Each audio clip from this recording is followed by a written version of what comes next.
Hola, buenos días, bienvenidos a la semana número 11. Hoy vamos a ver los textos literarios. La semana pasada vimos los populares, que es el chiste, la adivinanza, los refranes, etc.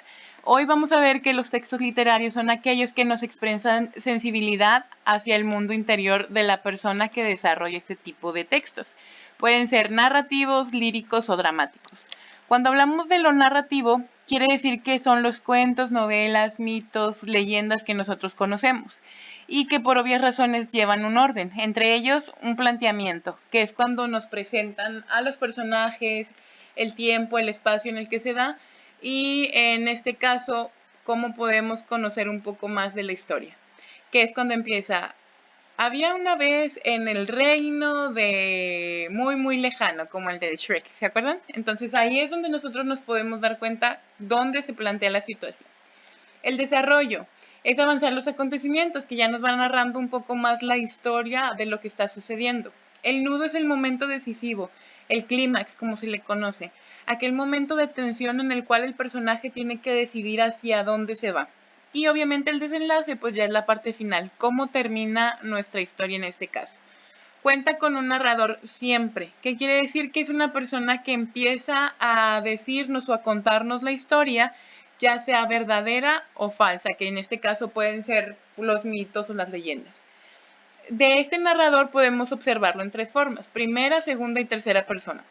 En primera quiere decir que yo voy a narrar una historia de que a mí me pasó. En este caso es subjetivo, nadie más la conoce más que yo. En segunda persona es que yo estoy narrando la historia de alguien más, en este caso puede ser la tuya.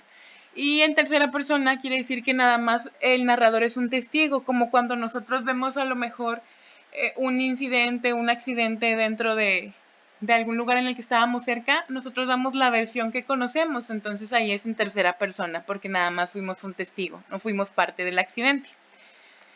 Los personajes pueden ser principales, secundarios o incidentales. Los principales obviamente son los que giran en torno a toda la historia. Los secundarios son aquellos que pueden aparecer y darle un cambio a esa historia, pero no marcan tanto como los principales. Y los incidentales son como los que se le conocen como los extra, que pueden aparecer en cierta parte, darle un poquito de importancia, pero no es más de lo secundario o lo principal. Cuando hablamos de lo lírico, quiere decir que son los poemas, sobre todo, porque expresan los sentimientos o las sensaciones respecto a una persona o un objeto en el cual se inspiró para poder crear el poema. Se pueden desarrollar de cualquier tema y sobre todo se da en verso, ahorita les explico esa parte. Contiene una imagen poética, que quiere decir que utiliza metáforas para poderse expresar. Como cuando les dicen, ay, es que tú tienes los ojos como el cielo. Ahí es una metáfora, ¿por qué? Porque nos estamos imaginando que entonces la persona tiene los ojos color azul. Ya depende la situación o la inspiración que ustedes tengan, es la forma en que un poema se puede desarrollar. Puede ser de amor, de desamor. ¿Se acuerdan del poema 20 de Pablo Neruda que leímos en español 1? Es algo como eso. El poder explicar con nuestras palabras, con lo que sentimos acerca de algún tema en específico. Hoy les traje el ejemplo del marinerito. Este dice así: te fuiste, marinerito, en una noche lunada, tan alegre y bonito, cantando a la mar salada. 5 delfines rameros su barca acompañaban, 2 ángeles marineros invisibles le guiaban. Tendió las redes con fuerza por sobre la mar salada, espeso la luna llena, sola en su red plateada. Entonces nos damos cuenta que existen 3 elementos. El verso. El verso es cada oración que forma mi poema. Si los contamos son 4 aquí y 4 aquí. En total son 12 versos que cuenta mi poema. La rima es la repetición de sonidos iguales o similares en 2 o más palabras. La mayoría de las veces está en la primera y tercera verso y en la segunda y cuarto. Por ejemplo aquí, el hito, hito, hada, hada. Entonces ahí nos damos cuenta que la rima se da sobre todo en este tipo de versos. Y la estrofa es el conjunto de versos. Quiere decir que cada que haya una separación, ahí termina mi estrofa. Entonces mi poema tiene una estrofa, 2 estrofas, 3 estrofas en total, perdón. El último que vamos a ver son los textos literarios dramáticos. Estos son las obras de teatro. En la doble naturaleza puede ser escrito, pero sobre todo en espectáculo que se representa ante un público. ¿Qué podemos encontrar nosotros ahí? Bueno, las características externas, es que tienen una situación inicial, un desarrollo, un nudo, un desenlace, parecido al narrativo, pero en esta forma nos explica un poco más con personajes. Es a través del diálogo y acciones. Obviamente interactúan personas hablando para que otros podamos entender lo que realmente quiere decir esta obra. Es organizada por actos y escenas. Cada que se cierra el telón es una nueva escena o un nuevo acto y nos dice que vienen otros personajes, otras escenografías, etc. ¿Qué características internas tiene? Acotaciones. Las acotaciones son sugerencias, por ejemplo, si en el de Romeo y Julieta dice, Romeo en esta escena se desmaya, Julieta grita. Entonces, ese tipo de sugerencias que el director da al actor para poder mejorar su actuación. Los personajes son igual, principales, secundarios e incidentales. Se transforma en gestos y movimientos. Acuérdense que lo veíamos en español.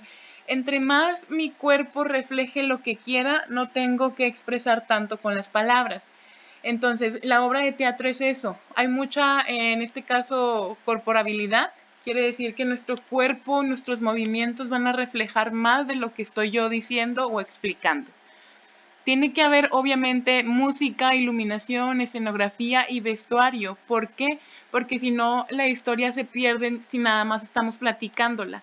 Entre más iluminación, entre más música cambiante de suspenso, de tensión, de risa, entre la escenografía sea mucho más verídica a lo real, ahí es donde la obra de teatro genera un cambio. Y el impacto depende de la actuación. Obviamente, si ya teniendo todos estos elementos como la música, iluminación, escenografía y vestuario, los actores tienen otro papel importante que es el cierre, poder convencer al público de que la obra o de que la historia la traen ellos, que se la adentraron, que la comprenden para que los demás puedan hacerlo. Las actividades, chicos, van a ser dos. Uno, tienen que elegir una de estas dos opciones que yo les pongo aquí, ya sea que me creen un cuento corto de una cuartilla del género que quieran, ya sea animado, de terror, cómico, o puede ser una combinación de todos estos. O si no quieren crear un cuento, me elaboran un poema de máximo 4 estrofas, pero del tema que ustedes quieran. Acuérdense que tiene que rimar, que tiene que haber ese tipo de sentimientos que ustedes lo expresen. Y por esta parte, pues está su guía, para que puedan estudiarla en 2 semanitas más, pero ya la tengan ustedes. Es necesario que la puedan copiar porque hubo muchos que batallaron un poco en su examen, entonces me mandan estas dos cosas, ya sea el cuento o el poema y la guía, por favor. Cualquier duda saben que estoy a sus órdenes, van a tener hasta el día miércoles, más tardar mediodía, para poderme mandar estas dos actividades. Cualquier duda pueden mandarme mensaje con toda confianza. Que tengan un excelente fin de semana y nos vemos la próxima.